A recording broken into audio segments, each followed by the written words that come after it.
भाईचारा को मजबूत रखिबा पई प्रतिवर्ष भली चलित वर्ष नीलकंठेश्वर ड्रामाटिक क्लब खंडायत पक्षरु ग्रामर छोट बड़ कलाकार मानकु नै ड्रामा अनुष्ठित हेबाकु जाउछि। मुरलीधर नायकंक निर्देशन रे दुईटी नाटक भाग्य खेलुछि खेल और भाई भौणीर नुआ कहानी। आसंतु देखिबा रियल सेल रो किछि दृश्य।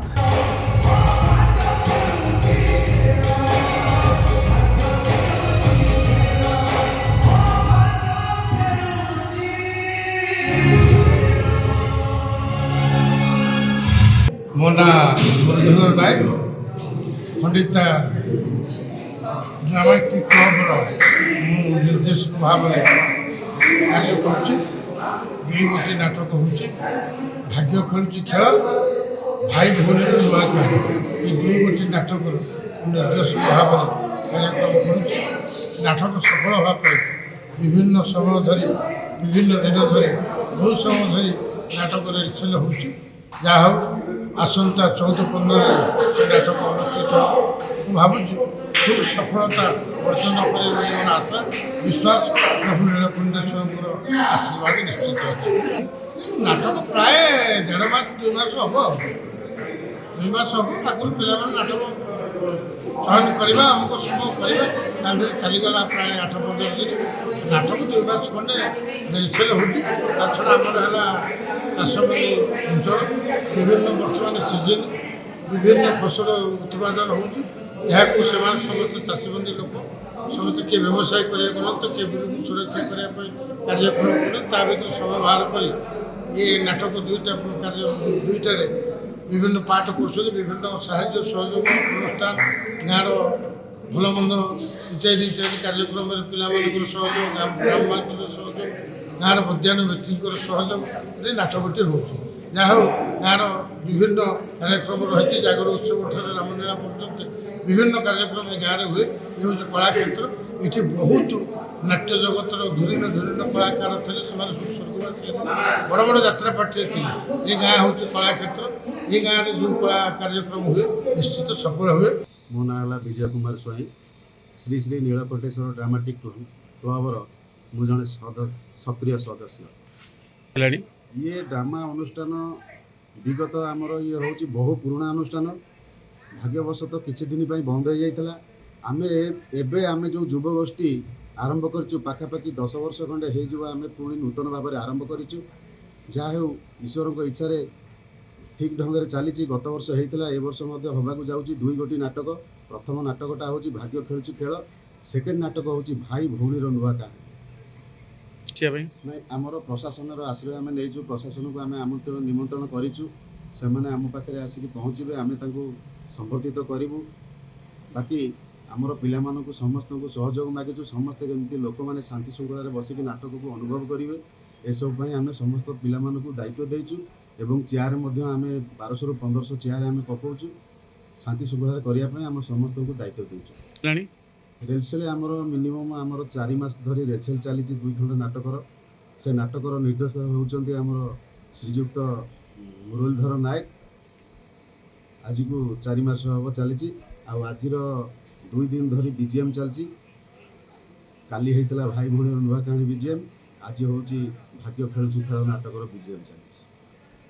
से तो आम दर्शक देखला से तो कहे आमर 100% आशा अच्छी 2टा जाक नाटक सक्सेस हो। मो ना हूँ प्रीतिरंजन साई खंडिता मोर घर मु 2 गोट नाटक गोटे नाटक रोल करुँची।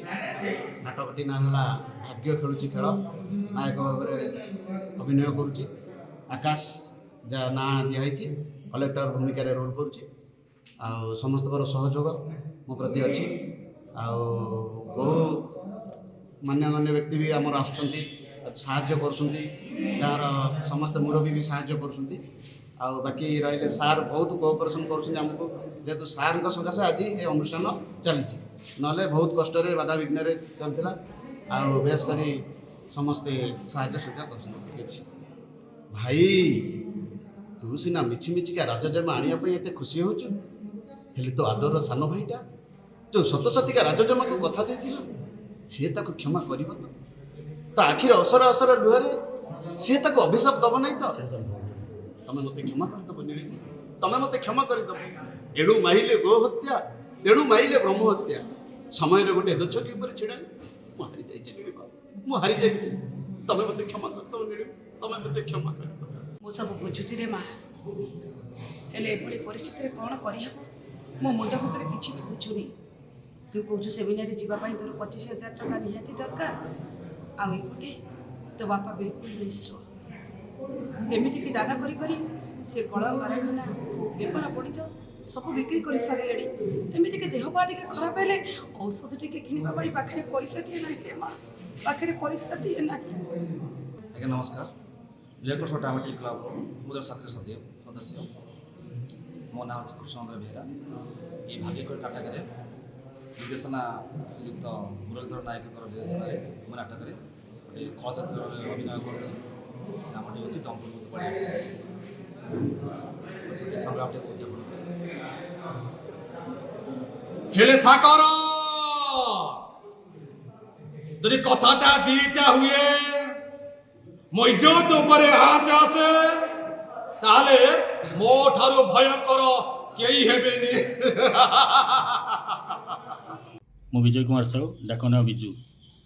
ନୀଳକଣ୍ଠେଶ୍ୱର ଡ୍ରାମାଟିକ୍ କ୍ଲବ୍ର ମୁଁ ଜଣେ କଳାକାର। ଏ ବର୍ଷ ଆମେ ଦୁଇଟି ଯାତ୍ରା ନାଟକ କରୁଅଛୁ। ଗୋଟିଏ ହେଉଛି ଭାଗ୍ୟ ଖେଳୁଛି ଖେଳ, ଗୋଟା ଭାଇ ଭଉଣୀର ନୂଆ କାହାଣୀ। କିନ୍ତୁ ଆମର ନିର୍ଦ୍ଦେଶକ ନିର୍ଦ୍ଦେଶ ଅନୁସାରେ ମୁଁ ଗୋଟିଏ ବହିରେ ମୋର ଅଭିନୟ କରୁଅଛି। ସେ ବହିର ନାମ ହେଉଛି ଭାଗ୍ୟ ଖେଳୁଛି ଖେଳ। ଆଜିର ମୋର ଭୂମିକାଟି ହେଉଛି ବିବେକ ଦାସ, ଯିଏକି ଜଣେ ସାମ୍ବାଦିକ। ସେ ସାମ୍ବାଦିକ ଚରିତ୍ରରେ ମୁଁ ସେ ଚରିତ୍ରକୁ କେମିତି ନିଖୁଣ ଭାବରେ ଚିତ୍ରଣ କରିବି ସେଥିପାଇଁ ମୁଁ ପ୍ରତିଜ୍ଞାବଦ୍ଧ। ଆପଣଙ୍କର ପ୍ରଶଂସାର ପାତ୍ର ମୁଁ ନୁହେଁ ମ୍ୟାଡ଼ାମ୍, କେବଳ ସାର୍ଙ୍କ ନାଁରେ ଖବରକାଗଜ ଚାଲିଛି। ହେଲେ ସାର୍ଙ୍କ ନାଁରେ ଖବରକାଗଜ ଏ ଚକାଆଖି ପ୍ରକାଶନର ଚାହିଦା କ୍ରମଶଃ ବଢ଼ି ଚାଲିଛି। ହେଲେ ଗୃହ ଶତ୍ରୁ ବିଭୀଷଣ ପରି ଅଣ୍ଟି ଚୋରି ନିକଟେ ହୁଏତ ଭବିଷ୍ୟତରେ ଅସୁବିଧାରେ ପଡ଼ିପାରନ୍ତି ସାର୍। କଟକ ସଦରରୁ ବିଭୂତି ଭୂଷଣ ତରାଇଙ୍କ ରିପୋର୍ଟ, ଲିଭ୍ ଲାଇଭ୍ ଓଡ଼ିଆ।